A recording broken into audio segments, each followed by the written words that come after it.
তিনি বলেন যে আমি ২৪ ঘন্টা সাংবাদিক, তখন উনি একটু অন্য চ্যানেলের 24 লেখা সেটি সরিয়ে দেন, গিয়ে বলেন যে আপনি বেরিয়ে যান, ওইখান থেকে বেরিয়ে যান, এই ধরনের প্রশ্ন আর করছেন না, নর্দমা কি বলে আমাদেরকে।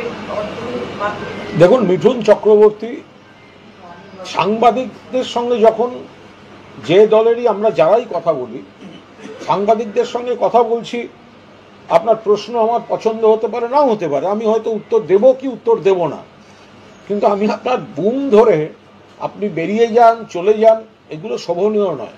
এগুলো তার কেটে গেলে গরমকালে যদি গরম টুপি, গরম মাফলার, গরম জব্বা পরে কেউ পাগলের মতো ঘুরে বেড়ায়, তার এই আচরণটা তার কাছ থেকে তো খুব স্বাভাবিক।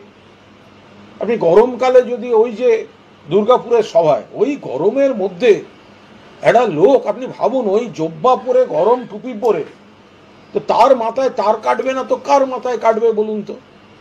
আমি বরং একটা কথা বলি যে মিঠুন চক্রবর্তী, তো মিঠুন চক্রবর্তীর যিনি নিজের সহায়ক সচিব ছিলেন, মিঠুন চক্রবর্তীর যিনি সচিব ছিলেন, তো তিনি, তার একটা ভিডিও আমি আপনাদের দেখাচ্ছি, তার পূর্ণাঙ্গটা যথাসময়ে প্রকাশ করব।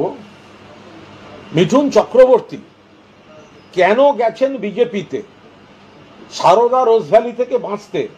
মিঠুন চক্রবর্তী যাকে পাঠাতেন সুদীপ্ত সেনের কাছ থেকে টাকা আনতে, তার মুখ থেকে শুনুন। সারদার কথা যদি বলি, আপনি শুনলে অবাক হয়ে যাবেন।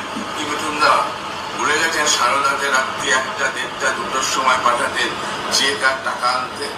আপনার নির্দেশে তো আমি সুদীপ্ত সেনের কাছে যেতাম, গিয়ে বসে বসে থাকতাম, থেকে টাকা আনার জন্য বসে থাকতাম। আজকে ভুলে গেলেন সেই পুরোনো কথাগুলো? তারপরে যখন সারদার চিঠিটা কিন্তু ফার্স্ট আমার বাড়ি এসেছিল, ইডি চিঠি কিন্তু আমাকে আমার বাড়ির অ্যাড্রেসে এসেছিল, আপনাকে তলব করেছিল, সেটা আমার বাড়ির অ্যাড্রেসে চিঠিটা এসেছিল।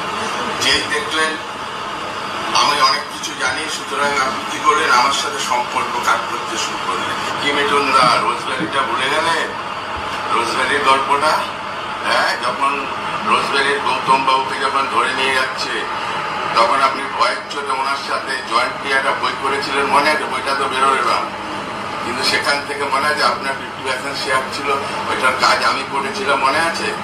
আমাকে প্রোডাকশন ম্যানেজার করেছিলেন, মাত্র 3000 টাকা না 4000 টাকা দিয়েছিলেন। হ্যাঁ, ওর কাগজ আমার কাছে আছে, ঠিক আছে? ভয়ের চোটে আপনি কি করলেন, রোজভ্যালির শেয়ারটা আপনি কিনে নিলেন। হ্যাঁ, ভয়ের চোটে কিনে নিলেন বইটা, 50 শেয়ার ছিল, সেটাকে কিনে নিয়ে আপনি আপনার নামে করে নিলেন, আপনার কোম্পানির নামে।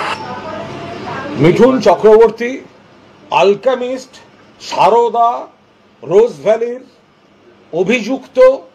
মিঠুন চক্রবর্তীকে সেন্ট্রাল এজেন্সি অ্যারেস্ট করত, ঘাড় ধরে নিয়ে যেত। তার থেকে বাঁচতে তৃণমূলের রাজ্যসভা থেকে ইস্তফা দিয়ে নরেন্দ্র মোদীর জুতো চাটতে গেছে মিঠুন চক্রবর্তী। গদ্দার, বেঈমান, চিট ফান্ডের কেলেঙ্কারিতে এর নাম যুক্ত। মিঠুন চক্রবর্তী যে কথাটা বলে যে আমি তো টাকা ফেরত দিয়েছি, যখন শ্যামল সেন কমিশন ছিল টাকা ফেরত দেননি কেন?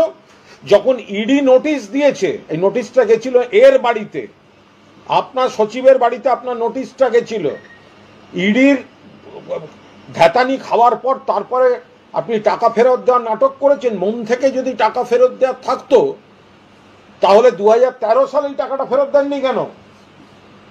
অ্যালকেমিস্টে আপনি ব্র্যান্ড অ্যাম্বাসাডার ছিলেন, অ্যালকেমিস্টের মিঠুন চক্রবর্তী ব্র্যান্ড অ্যাম্বাসাডার ছিলেন, কেন অ্যারেস্ট হয়নি? মিঠুন চক্রবর্তী সারদা থেকে চেকের বাইরে ক্যাশ নিয়েছে, এই ছেলেটিকে ক্যাশ আনতে পাঠাতো। এই ছেলেটি বলছে আমি মাঝরাত্রে আমাকে যেতে হতো সুদীপ্ত সেনের কাছে। সেই টাকা কোথায়? মিঠুন চক্রবর্তী, রোজভ্যালিতেও আপনার নাম যুক্ত, কেন মিঠুন চক্রবর্তী অ্যারেস্ট হবে না?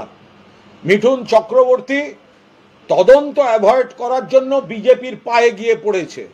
মিঠুন চক্রবর্তী তার পরিবারের বিরুদ্ধে যে নারী নির্যাতনের অভিযোগ ছিল, আপনি কে? আপনি তো একজন ধর্ষকের বাবা, ধর্ষকের বাবা মিঠুন। ও কি মহিলাদের সুরক্ষা বলতে আসছে? ধর্ষকের বাবা মিঠুন, ও কি মহিলা সুরক্ষা বলতে আসছে? ওগুলো থেকে বাঁচাতে বিজেপি কোথায়? হাতিদের করিডোরের ওপর পরিবেশের আইন ভেঙে কি কনস্ট্রাকশন, মিঠুন চক্রবর্তীর নাম, কোন স্কুল করেছেন, ব্রিটেনের কোন স্কুলের অ্যাফিলিয়েশনের নাম করে পরে সেই অ্যাফিলিয়েশন খুঁজে পাওয়া যাচ্ছে না, বিতর্ক, এগুলোর একটাও স্পষ্ট উত্তর আপনার কাছ থেকে পাওয়া যায়নি। ফলে মিঠুন চক্রবর্তী, বাংলায় আপনাকে বিজেপি গলায় বকলস লাগিয়ে ঘেউ ঘেউ করতে পাঠিয়েছে, কিন্তু আপনি ভুলে যাবেন না বাকিরা সবকিছু ভুলে গেছে। আপনি প্রথম কথা, সিবিআই ইডিকে নতুন করে চিঠি লিখব, সিবিআই ইডিকে ওনার সচিবের বয়ান দিয়ে নিয়ে গিয়ে চিঠি দেব, তিনি সাক্ষী দেবেন, অবিলম্বে মিঠুন চক্রবর্তীকে 3টে চিটফান্ড মামলায় অ্যারেস্ট করা উচিত।